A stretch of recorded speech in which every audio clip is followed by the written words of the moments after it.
This video is about realtors working with wholesalers.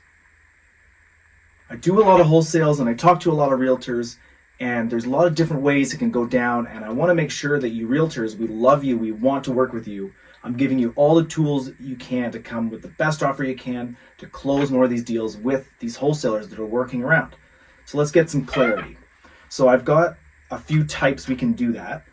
And then I've got kind of the wholesaler's fee, the realtor fee, the deposit, the paperwork, and whether we do that strategy with traditional financing or all cash and the differences. We're going to go over that quickly. Also, I have some bad news. Now, I have some good news, but I have some bad news. No showings, no discounts, no fees, and no conditions. That's the bad news.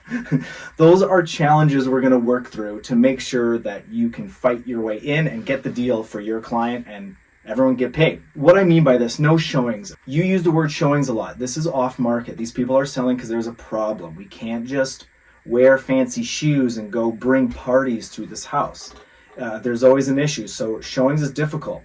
How are you going to bridge that gap? Is you're going to get lots of photos. You're going to do all your due diligence. You're going to drive the property. You're going to look at the exterior. You're going to talk to the wholesaler, find the red flags, do as much due diligence as you can before you go into the house to look and make sure it is what, the wholesaler says it is. So you want to do a lot of that stuff ahead of time instead of wasting showings time. If you call a wholesaler for a showing, it's very difficult. We can't do showings. We can get your person in there if they're dead serious and there's an offer pending.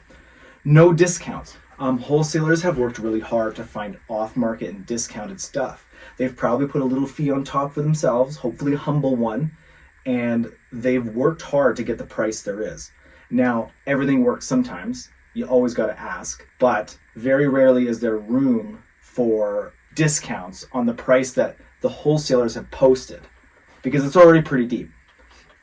Maybe if you shaved a little bit off the wholesaler's fee with an offer, they'd be more inclined to close. So that's what I mean about no discounts. No fee. What I mean by that is we just don't advertise for you. We only advertise for me. If we have a contract written up and a seller at 270,000, we're going to market it out at 280,000 with our own 10 on there. If you want to bring a buyer and get yourself some of that margin, some of that profit as well, you're going to have to build it on top of it. Maybe you build it a little bit on and split 50-50 with the wholesaler.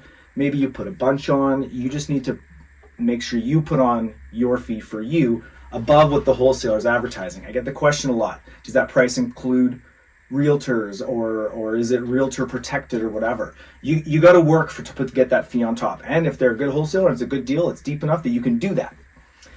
And no conditions.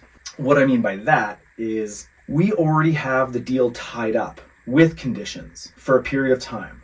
So you don't need to give an offer with conditions. We have it with conditions. So we have that time period to do all that diligence we need, including a showing and all those other things before that condition date without essentially an offer in place. So I say no conditions because we want to do an offer with no conditions once we're sure it's a fit and it's good for everybody. So that's what I mean by the bad news. That's the bad news. No showings, no discounts, no fee, and no conditions. I hope you know what that means now. Okay, there's three kind of main ways that you can bring an offer to a wholesaler. We don't want to do showings. We want to see those offers. This is what we're going to be looking for.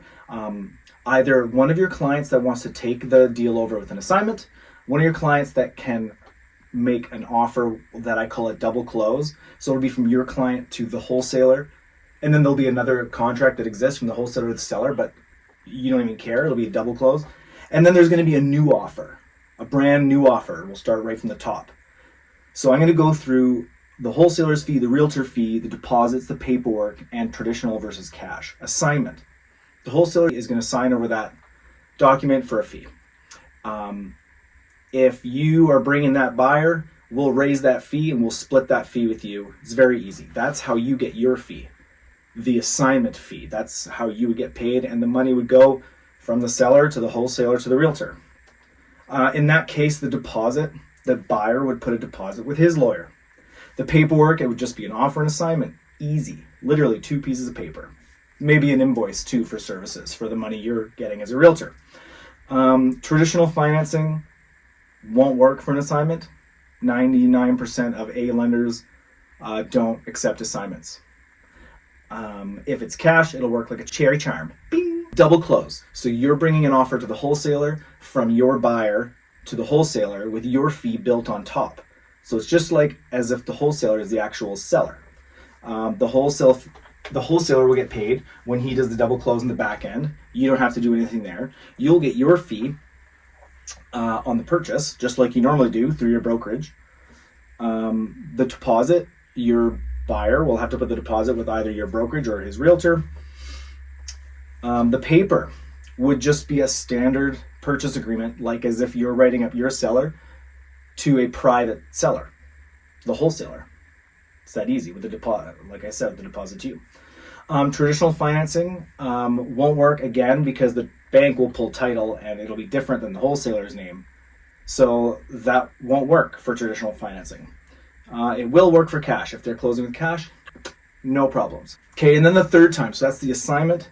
We talked about the double close and the new offer. That's another good one too. So you as a realtor bring an offer from your buyer to the seller who is on title that the wholesaler has worked with. So if you can type up that offer, give it to the wholesaler, he can go get it signed for you and return it to you. The wholesaler fee gets paid from the brokerage at the end. The realtor fee will get paid through the brokerage as it always does. The paperwork would be one offer for you to write up to the seller to hand through the wholesaler. And that will work for traditional financing because it's super clean. Everyone's on title, the brokerage, and the cash would go to the realtor or the lawyer for a deposit. Oh, and if they're closing cash, that would also work too. And then it can all go to your brokerage. So there's an assignment, there's a double close, and there's a new offer. I hope all those things helped you. The best thing you can bring us if we have a deal that we posted is call us first, right? Call us and get the situation. But we're looking for either a double close offer, an offer from your buyer to us, or we're looking for an offer from your buyer to the seller, and you can talk with the wholesaler and work through that.